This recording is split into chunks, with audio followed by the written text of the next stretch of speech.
Happy holidays, and what in the heck is going on in our local market?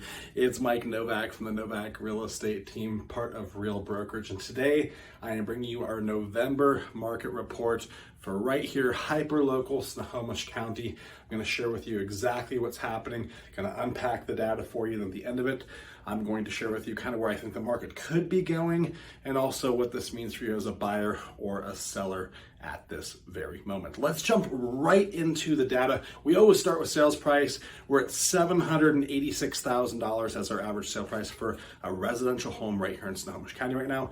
That is an increase of 4.6% year over year.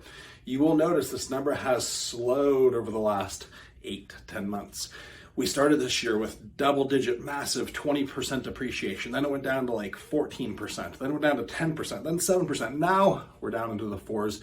Remember, historically, real estate will appreciate 3 to 4%. So this is very normal, and this is a good thing because prices can only go up so much before people just simply cannot afford to buy a home. So $786,000, that's our average price right now.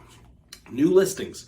They're down about 16%. You've got some sellers that are just saying, hey, I'm going to wait and see what this market does before I put my home on the market. Or maybe they were only going to sell if they got a certain number. That number is now not possible and they're just going to hold on to their house for a little bit longer. Or maybe they have a really low interest rate, like a 2.5% interest rate, and they don't want to give that up when they go to buy something else. All different considerations that could be leading to this lack of new listings coming on the market. Homes for sale. How many homes are out there right now? Well, it's up about 172%. So there's a lot more properties out there if you are a buyer, which is awesome news. This time a year ago, it was really hard to even find 1 or 2 homes that could maybe match the location you wanted and the features you needed. But now there's going to be a good handful of those properties in each area that you're considering that have those features that you need, as long as you are looking at a reasonable price point.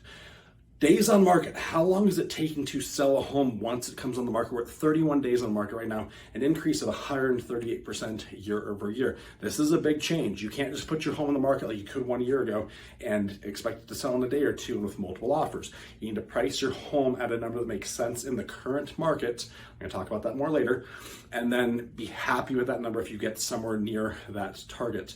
I'll talk about list price to sell price ratio here in just a few minutes as well, so you have clear expectations on that. But don't expect multiple offers, and you need to expect your home to sit for 4 weeks or so, or maybe even longer, depending on the price point and location, before you're going to get an offer that you're going to want to accept on it. So just go into that with the right expectations, the right mindset, and everything will be great. This is still historically a super fast period of time to sell a home. Traditionally, it could take 3 to 4 months to sell a house, and we're nowhere near that period right now. Months of inventory supply. This is always one of my favorite benchmarks to look at each month because it kind of tells me if we're in a neutral market, a buyer market, or a seller market. We're at 1.7 months of inventory supply right now, an increase of 240% from the same time last year. So inventory is up massively, which is, again, a good thing for you as a buyer. As a seller, it just means there's gonna be a lot more competition. If someone goes and looks at your house, you can expect them to look at 3 or 4 others that are very similar to it, and very carefully think about which one of those, if any, they may actually want to offer on. List price to sale price ratio. So how much are homes selling for in relationship to what they are listed for? We're at 98.5%. This was more like 104% last year when homes were escalating above list price. Again, this is a great thing if you're a buyer because you can get a home for at or slightly below list price. But if you're expecting to get like 10% off, we're just not really seeing that in the market right now. So you can expect 1 to 2% off or some kind of creative credit, maybe for closing costs as well. So here are kind of my general thoughts on the market before I break down what it means for buyers and sellers. First of all, we have noticed that buyers are very apprehensive right now. They're cautious. They're asking themselves if now is the right time to buy a home or not, which makes a lot of sense. I completely understand that mindset. So they're just taking longer to make a decision. So if you're a seller, even if you're getting showings, be patient and know that buyers are probably going to be considering the home for a couple of weeks, even if they really like it, before they consider putting an offer in. The Fed has also indicated, the Federal Reserve, that they are going to keep the cost of borrowing high for 2023. So we'll see where this goes. They're going to meet one more time this year. They're expecting to increase the rate by about 0.5 at that meeting, and that could, of course, in turn result in possibly higher mortgage rates. There's not a direct correlation between the Fed rates and the mortgage lending rates. It's just that oftentimes you can see correlations, or you can see mirrors and changes where if the Fed raises the rate, oftentimes mortgages may go up before that occurs. So my sense though, like if I'm looking at this right now, we saw rates go all the way up into the high 7s, and they've kind of lowered down now to the high 6s. So it kind of feels like maybe we've hit that summit, that high point of where rates could go, but we really don't know. And so that's kind of the big variable right now, is where are rates going to go? We know if rates go up, prices will flatten. We know if rates go down, prices are going to go up.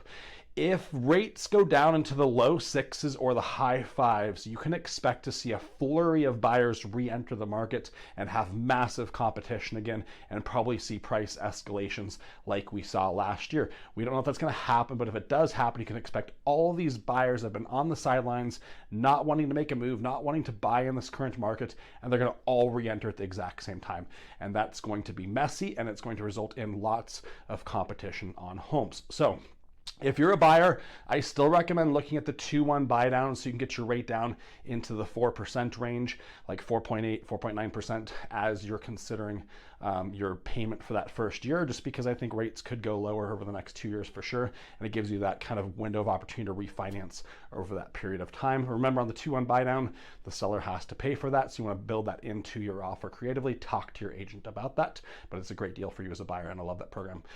Stop trying to time the market too if you're a buyer. Like, move when it makes sense to make a move. When you need to own a home, when you want the stability of home ownership, that's when you make a move. You don't try to time it like the stock market. When you do that, you will inevitably lose. People tried to time the market in 2008, in 2009, in 2010, and 11, and lots of them missed out. They thought that the market was maybe going to drop again, and it didn't, and then prices more than doubled since that period of time. So stop trying to time the market. Realize that real estate is a long-term investment. If you buy a home, you can expect it to appreciate between 3 and 4% over the long haul. So if you're going to live there for 10 years, expect it to go up maybe 30%. And just know it's a great long-term investment. It's not a short-term investment, it's long-term. I can't stress that enough. If you take that mindset and that approach to it, that you're going to live there for 5 to 10 years, you're going to be in great shape no matter when you buy. So the right time to buy is when it's right for you, okay? Sellers, like I said earlier, just expect buyers to take a long time to make decisions. It's going to feel frustrating for you and slow, but you just have to respect their process, as they have a lot of options to consider right now.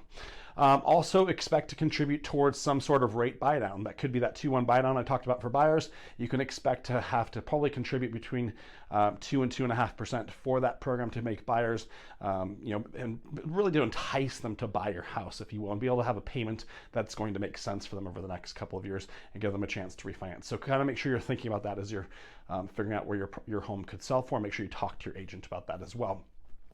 The other thing I want to mention for sellers, please ignore comparable sales from 6 months ago. I keep seeing people looking at homes that sold in July, and they're like, hey, my home should be worth more than that. That's not the way it works right now.